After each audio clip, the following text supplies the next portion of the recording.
some people might find it useful if I do a quick demonstration of how I sow my sweet pea seeds.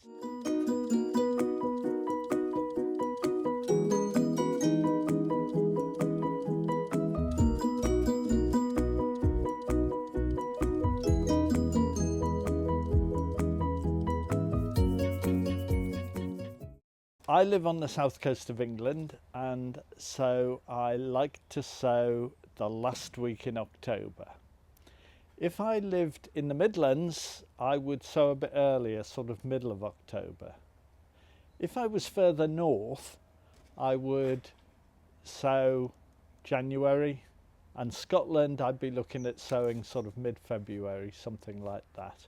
It's all to do with winter light levels. So when people say, should I sow in the spring or the autumn, you can actually sow at any time. And if you were to sow in the winter, they need a little bit of warmth to germinate them. So what I do is I sow in small pots here, have them in the house, let them germinate.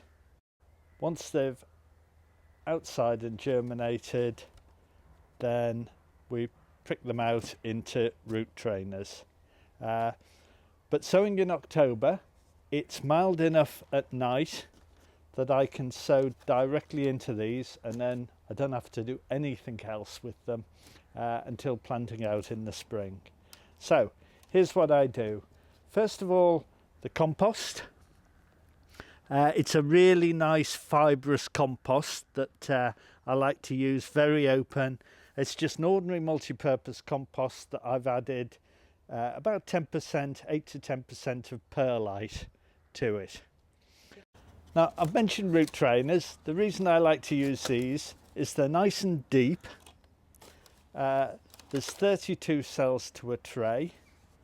The trays allow these cells to sit just above the base of the tray so that there is air in them, and so when the roots grow down and they reach the bottom, they hit air and it encourages side shoot of development. They're also ribbed to encourage the roots to go down, and we end up with a really lovely sort of branched root system from these, and they're quick and easy to plant out. Root trainers aren't cheap to buy, but as you can see, these have been used for many years, and you just keep using them until they fall apart.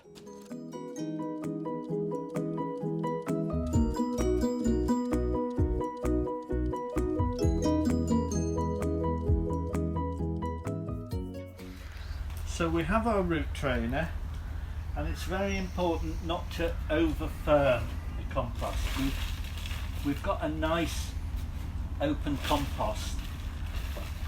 You know, plants need nutrients, the seeds need nutrients to germinate, they need moisture, but they also need oxygen. You can't have a compacted soil, and you don't want it too firm for sweet peas. So what I've done is I've just loosely, there's a bit of a hole there,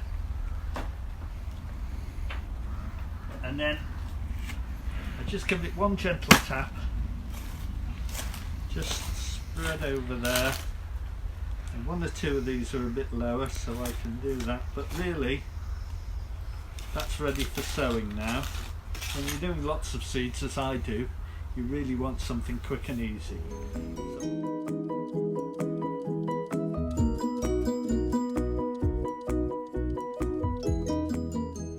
I like to put the seeds into just a little pot because it's quicker and easier for sowing them. So we just drop one to the cell.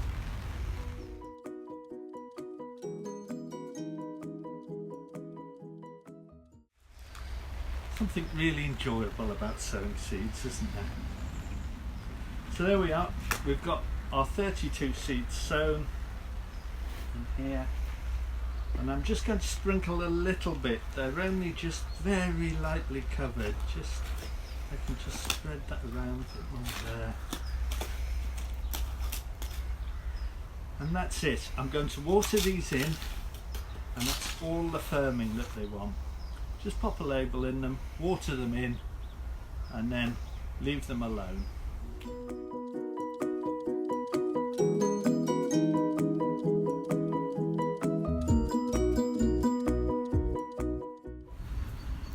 So in order to water in, I'm just giving them a light, gentle spray. Got a fine rose here, which we've turned upside down, so it's very gentle. And we're giving them plenty of water now. I won't water these seeds again until they've germinated and I can actually see signs of the shoots emerging. Because if they're too wet, they need water to initiate germination, but if they're too wet in that period, they are vulnerable to the seeds rotting. So they give them a good watering to start with and then leave them until you actually see the plants emerge.